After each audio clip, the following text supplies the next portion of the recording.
చెప్పండి. అంత పౌరుషం ఉండాలా.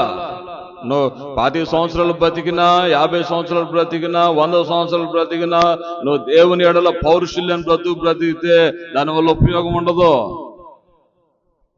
12 ఏండ్ల వయసులోనే నేనెందుకు, నా జీవితం ఎప్పుడు దాకా ఉంటుందో, నేను ఎప్పుడు చనిపోతానో, ఎప్పుడు అయిపోతానో నాకు తెలియదు, ఇదే మిక్కులు అనుకూల సమయం అనుకున్నాడు. ఏం చేశాడు? దేవునికి ఆయాసకరమైన అన్ని కూడా తీసేయటం ప్రారంభించాడు.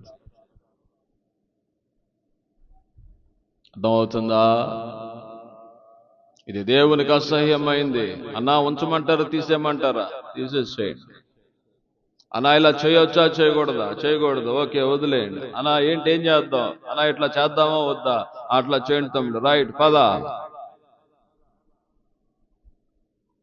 సరే, నీ తెలియకపోతే చెప్పేవాడిని ఒకరిని పెట్టాడు.